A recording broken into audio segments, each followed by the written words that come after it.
Hello everyone, स्वागत है आपका हमारे प्यारे से चैनल बहन्स पढ़ाई में। आज हम करेंगे अपना क्लास 11th की इंग्लिश का चैप्टर द एड्रेस। और ये बहुत ही ज़्यादा इमोशनल सा चैप्टर है। आपके अंदर ऐसे उमड़ उमड़ के इमोशंस आएंगे जब आप इसको पढ़ोगे, ठीक है। और इस चैप्टर की ऑथर का नाम है क्या? मार्गा मिनको। क्या नाम है? मार्गा मिनको। अच्छा, इस चैप्टर को स्टार्ट करने से पहले दो चीजें मैं आपको बताना चाहती हूँ। कोई भी डाउट है आप मुझे इंस्टाग्राम पे फॉलो करके डीएम कर देना। और ये नोट्स चाहिए तो आपको टेलीग्राम पे मिल जाएंगे, मैंने ऑलरेडी शेयर कर दिया पूरे साल के नाम के। सो दोनों के लिंक आपको डिस्क्रिप्शन बॉक्स में मिल जाएगी। Make sure you follow the both. Okay, तो अब हम स्टार्ट करेंगे अपने इस चैप्टर को, द एड्रेस। और एड्रेस यानी कि पता।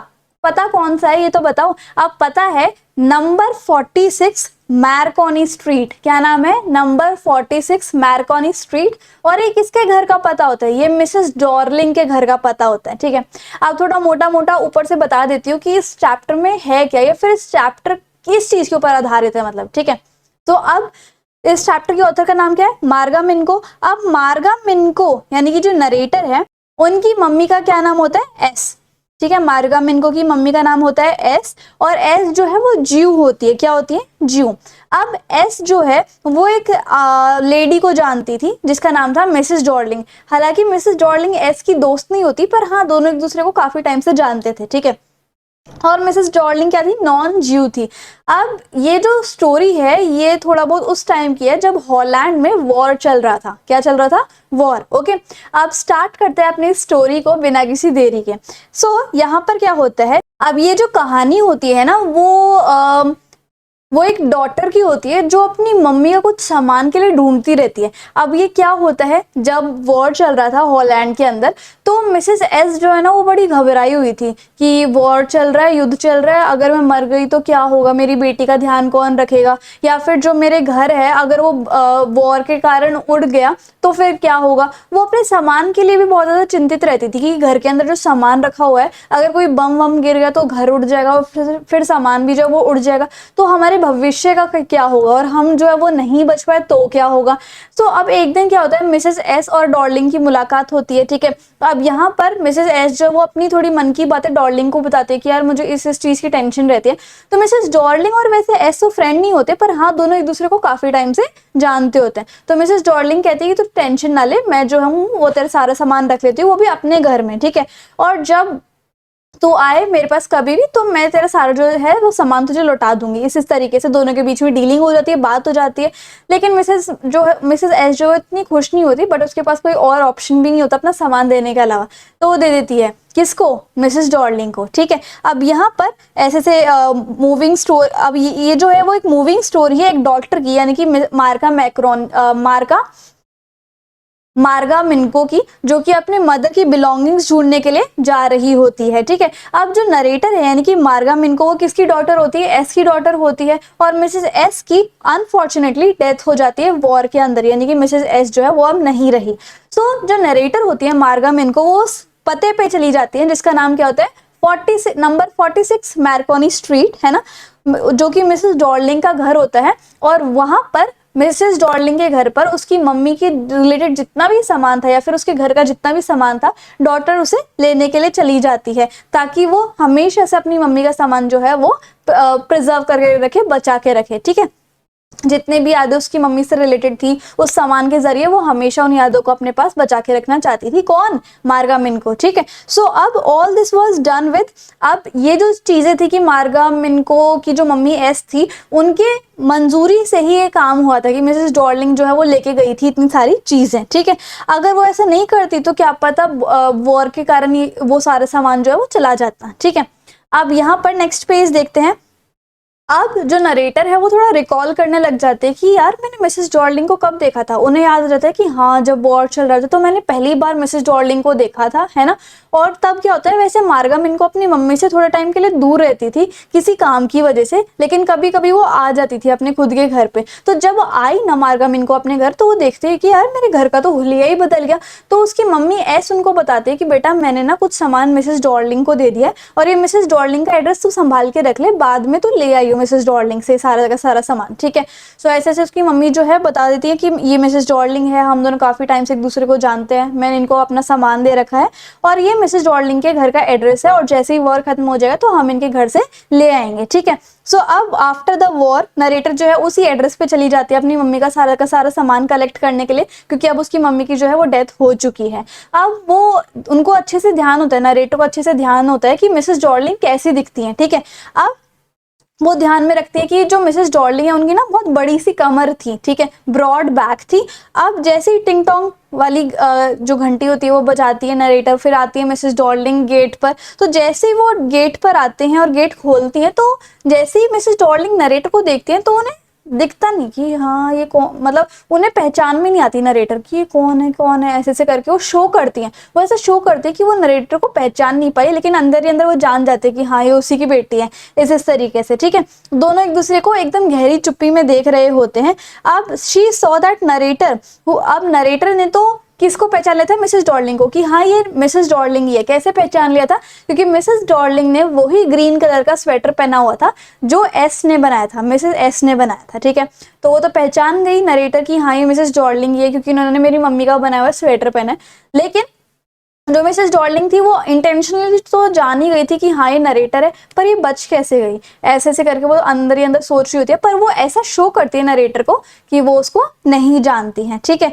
सो इस तरीके से अब नरेटर जो है वो दोबारा से स्टेशन पे चली जाती है, ट्रेन पकड़ लेती हैं और ट्रेन में वो ये रिमेंबर करती है कि उन्होंने पहली बार मिसेस डॉर्लिंग को कब देखा था।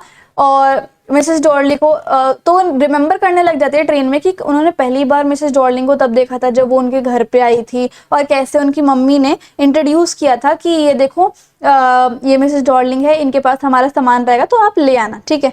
तो इतनी ज़्यादा अच्छी मीटिंग नहीं रही थी मिसेस डॉर्लिंग की और किसकी, नरेटर की। फिर भी नरेटर जो है वो दूसरी बार मिसेस डॉर्लिंग के घर जाने का निर्णय लेती हैं, फैसला लेती हैं। अब इस टाइम क्या होता है, एक लड़की दरवाजा खोलती है, 15 साल की लड़की होगी, और वो लड़की कौन थी, मिसेस डॉर्लिंग की बेटी, ठीक है। तो वो कहती है कि क्या मिसेस डॉर्लिंग घर पे है, तुम्हारी मम्मी घर पे है, कौन, नरेटर कहती है उस लड़की को, ठीक है। तो वो क्योंकि उनकी मम्मी जो है कहीं गई हुई थी तो नरेटर ने सोचा कि चल मैं वेट कर लेती हूँ आपकी मम्मी का, ठीक है। तो क्या होता है अब तो जाती है उस लड़की के पीछे पीछे नरेटर, घर के अंदर एंटर करती है। तो पहली थिंग जिसको देख के वो रुक जाती है वो क्या थी, old fashioned iron Hanukkah candle holder. एक मिरर के साइड में कैंडल होल्डर लगा हुआ था, उसको देख लेती है वो गर्ल यानी वो नरेटर है ना, उसको उस कैंडल होल्डर को देख लेती है, कौन, नरेटर देख लेती है, और वो वहीं पे स्टक हो जाती है, वहीं पे रुक जाती है, ठीक है। उसके बाद वो लिविंग रूम में जाती है। नरेटर जो है वो बहुत ही ज्यादा डर जाती है कि यार ये कैसा अजीब सा रूम है ना, मैं इस रूम को जानती भी हूँ नहीं भी जानती। अब नरेटर ऐसा क्यों कहते हैं, क्योंकि नरेटर उन सारी चीजों को देख रही होती है जो उनकी खुद की मम्मी की होती है, ठीक है। तो ऐसा कह रही होती है यार ये कैसा रूम है, इससे तो मुझे डर लग रहा है, क्योंकि बहुत सारी चीजें ऐसी हैं जो मेरी मम्मी की है ना।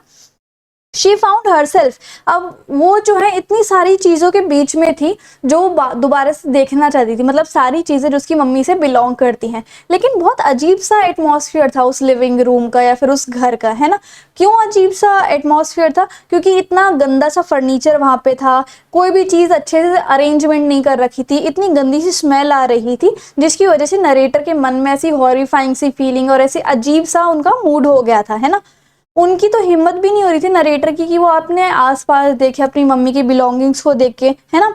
और उसके बाद वो बैठ जाती हैं और वुडन टेबल क्लॉथ देखती हैं, मतलब एक टेबल क्लॉथ था, वुडन के टेबल पे एक क्लॉथ था, उसको देखने लग जाती हैं। और उस पे ऐसे ऐसी धारियों वाला पैटर्न बना होता है, जैसे कि यहाँ पर देखो ये धारियों वाला पैटर्न है ना, उस पैटर्न को देखने लग जाती हैं। तो नरेटर सोचते हैं कि हाँ ये टेबल क्लॉथ भी मेरी मम्मी का ही है, इसके ऊपर एक जला सा वो गड्ढा सा बना हुआ था जले हुए का, ठीक है। और बाद में वो उस होल को भी देख लेती हैं तो उसको पक्का विश्वास हो जाता है कि ये तो मेरी मम्मी का ही है, ठीक है।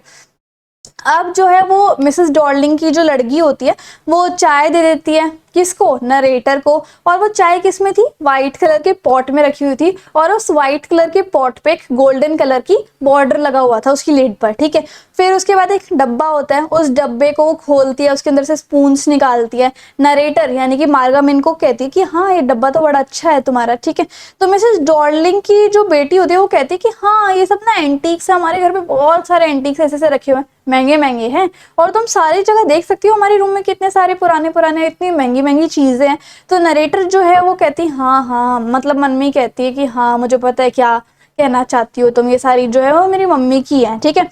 उसके बाद वो कहती है कि देखो, मतलब मिसेस डॉर्लिंग की जो बेटी होती है वो कहती है देखो ये जो कटलरी है, स्पून्स हैं, फॉक्स है और नाइव्स हैं, वो सारे सारे सिल्वर की हैं, चांदी की है। तो वो लड़की जो है हंसने लग जाती है अपने आप से ही कि हाँ हाँ ये सारी देखो, ये सारी चीजें हमारे पास हैं।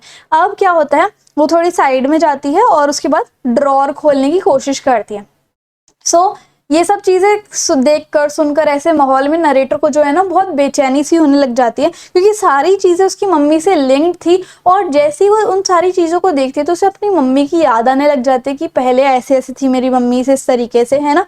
पहले तो वो जो नरेटर होती है वो उन सारी चीजों को देखना चाहती थी कि हाँ ये देखे, ये वाली चीज भी थी, वो वाली चीज भी थी, लेकिन अब उन चीजों की वैल्यू ही बिल्कुल खत्म हो चुकी है, क्योंकि उनकी मम्मी भी अब इस दुनिया में नहीं रही है, उनकी मम्मी भी अब चली गई है।